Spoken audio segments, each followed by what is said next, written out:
और सुन लीजिए मेरी बात को, ये कलयुग में तुम लोग पैदा हुए हो, कलयुग में बड़ी बड़ी छूटें भगवान ने दी हैं। बोलो दी हैं छूटें कि नहीं? कलयुग समनई आन जुग जो नर कर विश्वास, और गाए राम गुण गण विमल भव तरि विनय प्रयास। केवल इतनी बड़ी सुविधा आपको मिली, राम का नाम लो कल्याण हो जावे, भवतर विनय प्रयास। कलयुग समनई आन जुग जो नर कर विश्वास, विश्वास करने की जरूरत है। कलयुग केवल नाम यधारा, ओ सुमिर सुमिर नर उतरे पार।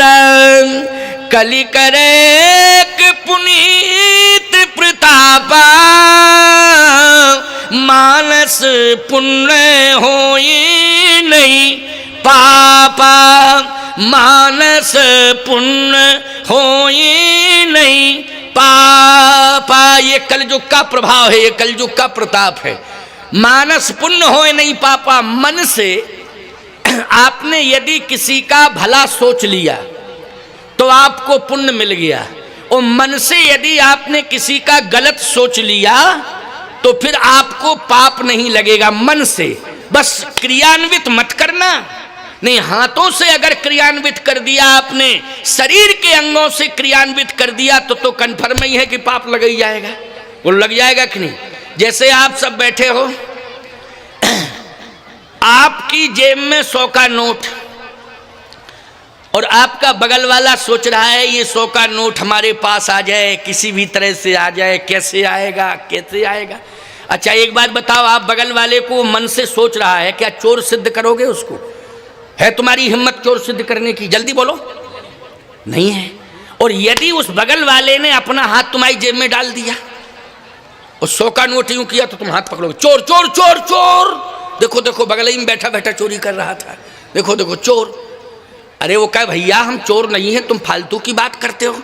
तो ये नोट क्यों निकाल रहे थे? हम इसलिए नोट निकाल रहे थे कि अपने 100 के नोट से तुम्हारा 100 का नोट मिला रहे थे कि मिल रहा है कि नहीं मिल रहा है। हमारा और तुम्हारा एक ही जैसा है कि नहीं? कितना सफाई दो तुम, ईमानदारी से बताओ, ये सफाई चलेगी? समाज में काम आएगी? समाज तुम्हारी निंदा करेगा कि नहीं? निंदा प्रस्ताव तुरंत पास हो जाएगा कि ये चोर है, इस तरह से हरकत कर रहा था समाज के सामने बैठा बैठा। बोलो भाई। लेकिन मन से तुम घंटों से सोच रहे थे कि हम 100 का नोट हमारे पास आ जाए, 100 का नोट हमारे, लेकिन किसी ने चोर बता पाया है?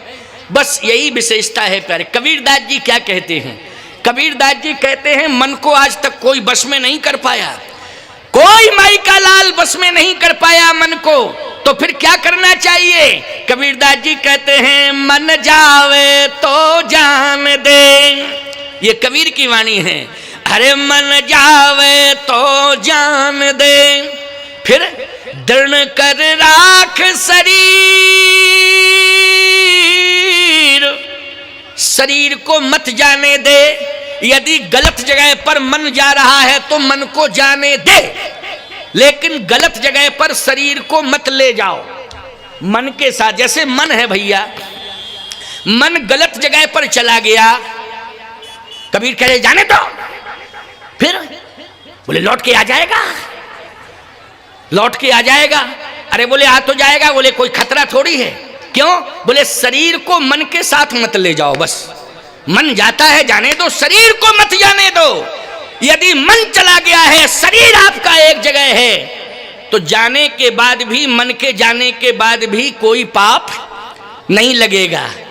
लेकिन फिर पुण्य, बोले विशेषता यही है, पुण्य लग जाएगा।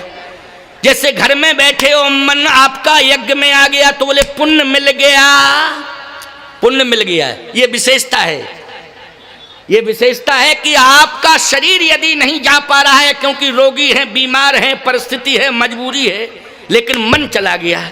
भैया कमजोरी के कारण नहीं जा पा रहे, या साधन नहीं मिला है, 20 किलोमीटर है नहीं जा पा रहे, लेकिन बहुत ही अच्छा प्रवचन यज्ञ हो रहा है कोले गांव में, तो बोलो मन आ गया कि नहीं आ गया? तो बोले शरीर यदि मजबूरी में नहीं आ पाया, लेकिन यज्ञ में आपका 20 किलोमीटर से चल के मन आ गया है, तो आपको मन के आने से ही पुण्य प्राप्त हो गया यज्ञ का।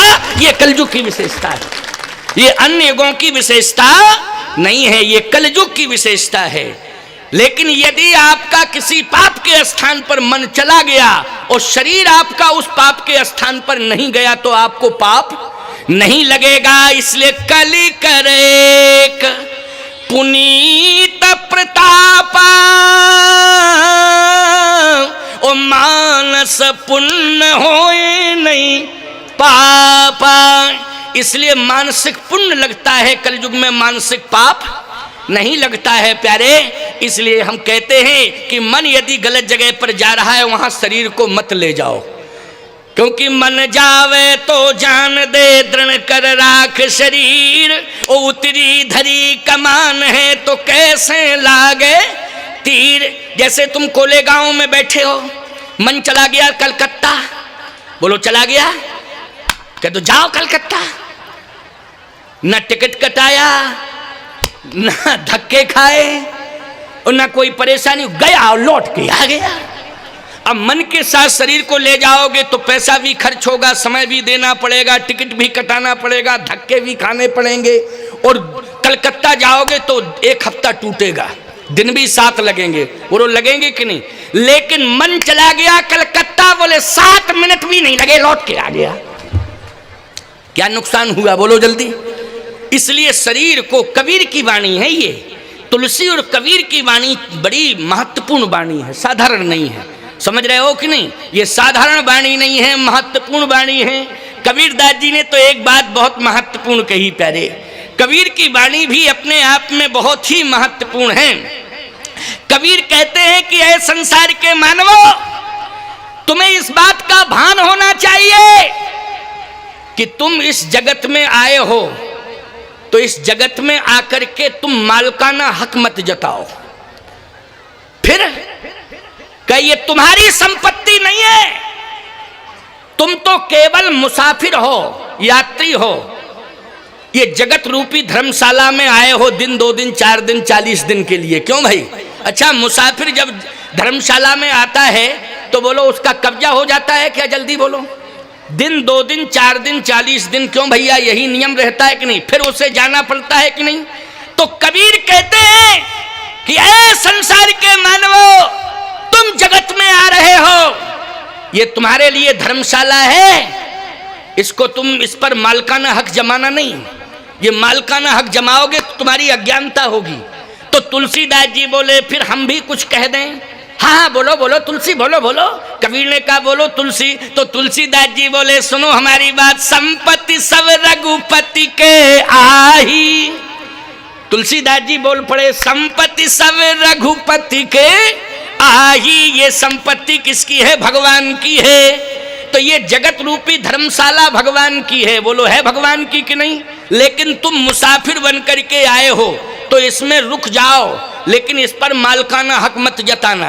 कबीर ने फिर स्पष्टीकरण दिया, इस सराय के बीच मुसाफिर, कबीर कह रहे हैं, कबीर ये ध्यान से सुनना, इस सराय, सराय मानी धर्मशाला, सराय मानी क्या है? धर्मशाला। थोड़ा समझ लिया करो, बहुत पुराने लोग बैठे हैं वो सराय भी समझते होंगे हैं, और धर्मशाला में तो सभी समझते होंगे हैं, समझते होंगे कि नहीं? और होटल में तो टोटल समझते हैं, होटल में तो टोटल ही समझते। क्यों समझते कि नहीं समझते? क्योंकि आज की भाषा अब धर्मशाला नहीं रह गई है, इंग्लिश मीडियम जमाने में होटल, क्यों होटल, होटल मानी टोटल, सब समझते हैं होटल। तो याद रखना होटल में 2 4 10 दिन ही रुका जा सकता है, एक नहीं रुका जा सकता है। इसलिए कबीर कह रहे हैं